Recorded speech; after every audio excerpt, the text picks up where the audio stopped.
हरे कृष्णा मित्रों, आज रविवार है और जैसा कि आप लोग जानते हैं कि हर रविवार को हम गीता के श्लोकों का पाठ करते हैं। पिछले रविवार तक हमने अध्याय 3 के श्लोक 36 तक का पाठ कर लिया है। आज हम अध्याय 3 के 37 से 43 श्लोक तक का पाठ करेंगे और इस तरह से अध्याय 3 की आज समाप्ति होगी। चलिए, अध्याय 37। श्री भगवान उवाच काम एष क्रोध एष रजो गुण समुद्भवः महासनो महापापमा विद्वेन मीह वैरिणम।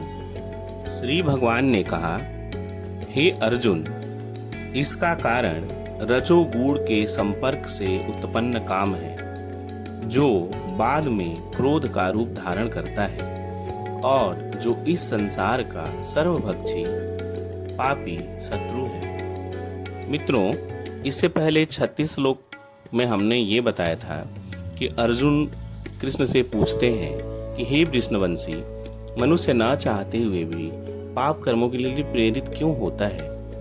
ऐसा लगता है कि मनुष्य को पाप करने के लिए बलपूर्वक उसमें लगाया जा रहा हो। तो इसी का उत्तर देते हुए भगवान ने अर्जुन को बताते हैं कि क्रोध का कारण या पाप कर्मों का कारण रजोगुण के संपर्क से उत्पन्न काम है और यही काम बाद में क्रोध का रूप धारण करता है। अर्थात जीवात्मा का सबसे बड़ा शत्रु काम है और यह काम ही है जो विशुद्ध जीवात्मा को इस संसार में फंसे रहने के लिए प्रेरित करता है। काम से क्रोध की उत्पत्ति होती है और क्रोध तमोगुण का प्राकट्य होता है। धूमेनाव्रियते वह्निर्धयार्थ दर्शो मलेन च यथो लवेनावृतो गर्भस्तथा तेनेदमावृतम। अर्थात जिस प्रकार अग्नि धुएं से, दर्पण धूल से अथवा भ्रूण गर्भाशय से आवृत रहता है, उसी प्रकार जीवात्मा इस काम की विभिन्न मात्राओं से आवृत रहता है। यहाँ पे भगवान बताते हैं कि जीवात्मा के आवरण की 3 कोटियां हैं, जिससे उसकी शुद्ध चेतना धूमिल होती है। यह आवरण काम ही है जो विभिन्न स्वरूपों में होता है, यथा अग्नि में धुआं, दर्पण पर धूल तथा भ्रूण पर गर्भाशय। दूसरे शब्दों में, जब जीवात्मा अपने भगवत प्रेम को कुछ प्रकट करता है तो उसकी उपमा धुएं से आवृत अग्नि से दी जा सकती है। यद्यपि जहाँ कहीं धुआं होता है वहाँ अग्नि का होना अनिवार्य है, किंतु प्रारंभिक अवस्था में अग्नि की प्रत्यक्ष अभिव्यक्ति नहीं होती है। दर्पण पर धूल का उदाहरण मन रूपी दर्पण को अनेकानेक आध्यात्मिक विधियों से स्वच्छ करने की प्रक्रिया के समान है। गर्भाशय द्वारा आवृत भ्रूण का जो उदाहरण है वह असहाय अवस्था से दिया गया है, क्योंकि गर्भ में स्थित शिशु इधर उधर हिलने के लिए भी स्वतंत्र नहीं रहता है। जीवन की यह अवस्था वृक्षों के समान है। वृक्ष भी जीवात्माएं हैं, किंतु उनमें काम की प्रबलता को देखते हुए उन्हें ऐसी योनि मिली है कि वे प्रायः चेतना शून्य होते हैं। आवृतम ज्ञान में तेना ज्ञानिनो नित्य वैरिणा काम रूपेण कौन्तेय दुष्ट पूरेणानलेन च। इस प्रकार ज्ञानमय जीवात्मा की शुद्ध चेतना उसके काम रूपी नित्य शत्रु से ढकी रहती है, जो कभी भी तुष्ट नहीं होता और अग्नि के समान जलता रहता है। मनुस्मृति में कहा गया है कि कितना भी विषय भोग क्यों न किया जाए, काम की तृप्ति नहीं होती। जिस प्रकार की निरंतर ईंधन डालने से भी अग्नि कभी नहीं बुझती है।